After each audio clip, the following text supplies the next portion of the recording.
Alice's Adventures in Wonderland by Lewis Carroll, Chapter 1, Down the Rabbit Hole.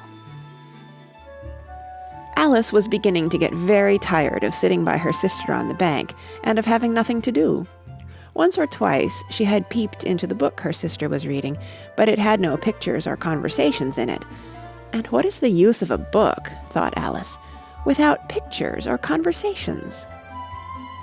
So she was considering in her own mind, as well as she could, for the hot day made her feel very sleepy and stupid, whether the pleasure of making a daisy chain would be worth the trouble of getting up and picking the daisies, when suddenly a white rabbit with pink eyes ran close by her.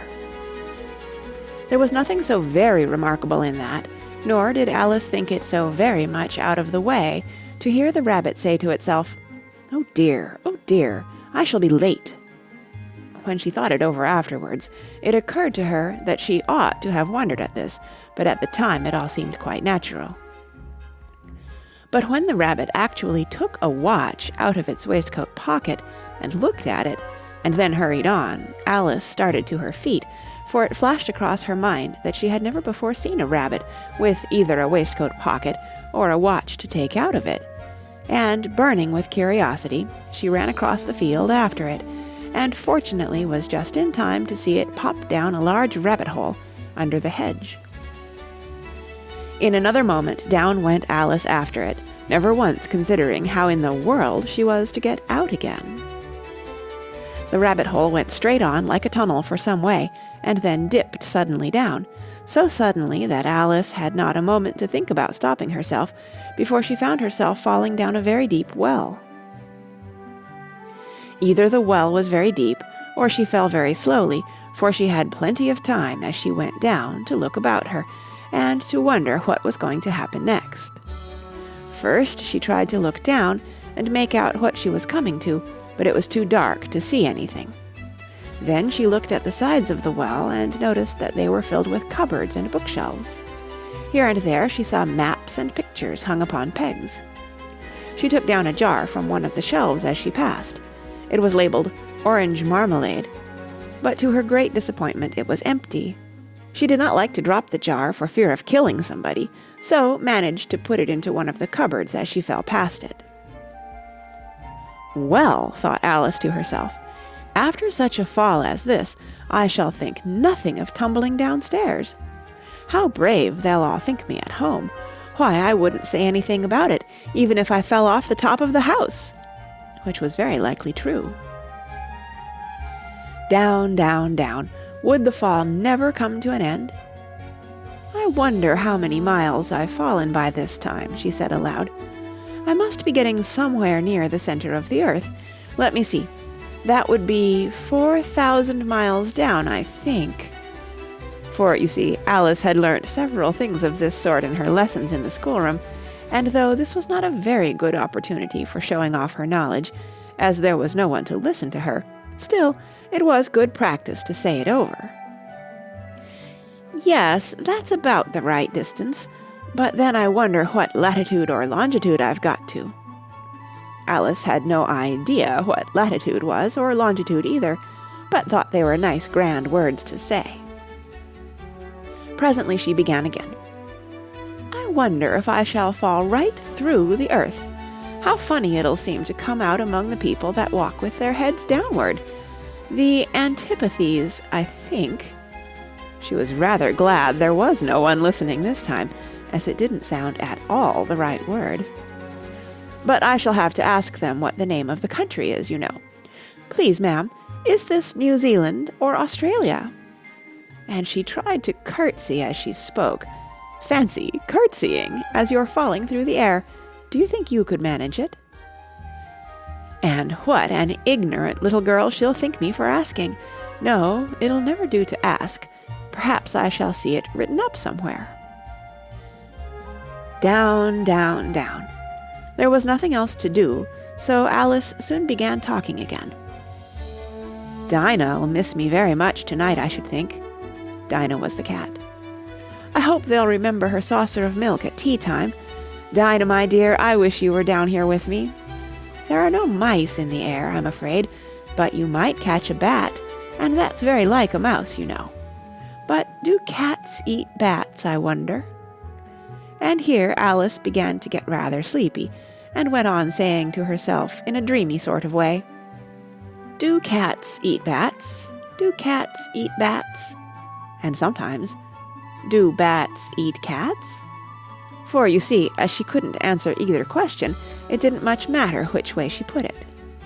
She felt that she was dozing off, and had just begun to dream that she was walking hand in hand with Dinah, and saying to her very earnestly, "Now, Dinah, tell me the truth.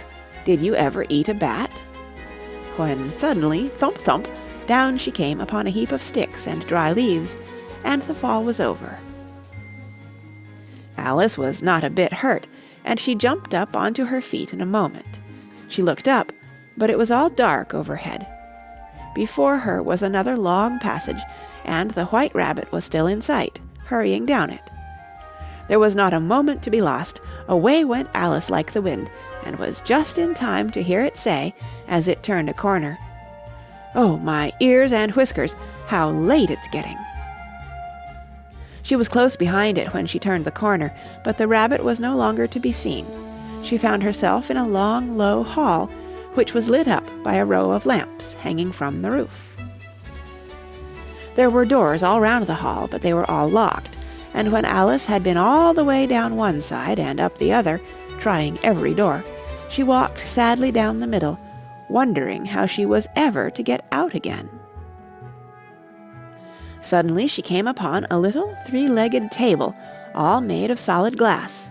There was nothing on it except a tiny golden key, and Alice's first thought was that it might belong to one of the doors of the hall. But, alas, either the locks were too large, or the key was too small, but at any rate it would not open any of them. However, on the second time round she came upon a low curtain she had not noticed before, and behind it was a little door about 15 inches high. She tried the little golden key in the lock, and to her great delight it fitted. Alice opened the door and found that it led into a small passage, not much larger than a rat-hole. She knelt down and looked along the passage into the loveliest garden you ever saw. How she longed to get out of that dark hall and wander about among those beds of bright flowers and those cool fountains. But she could not even get her head through the doorway. "And even if my head would go through," thought poor Alice, "it would be of very little use without my shoulders. Oh, how I wish I could shut up like a telescope. I think I could, if I only knew how to begin."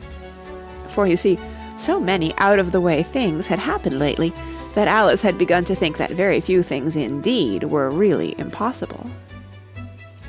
There seemed to be no use in waiting by the little door, so she went back to the table, half hoping she might find another key on it, or at any rate a book of rules for shutting people up like telescopes. This time she found a little bottle on it. "Which certainly was not here before," said Alice, and round the neck of the bottle was a paper label with the words "Drink me" beautifully printed on it in large letters. It was all very well to say "Drink me," but the wise little Alice was not going to do that in a hurry. "No, I'll look first," she said, "and see whether it's marked poison or not." For she had read several nice little histories about children who had got burnt and eaten up by wild beasts and other unpleasant things, all because they would not remember the simple rules their friends had taught them, such as that a red-hot poker will burn you if you hold it too long, and that if you cut your finger very deeply with a knife it usually bleeds, and she had never forgotten that, if you drink much from a bottle marked poison, it is almost certain to disagree with you sooner or later. However, this bottle was not marked poison, so Alice ventured to taste it, and finding it very nice, it had, in fact, a sort of mixed flavor of cherry tart, custard, pineapple, roast turkey, toffee, and hot buttered toast, she very soon finished it off. "What a curious feeling," said Alice. "I must be shutting up like a telescope." And so it was indeed.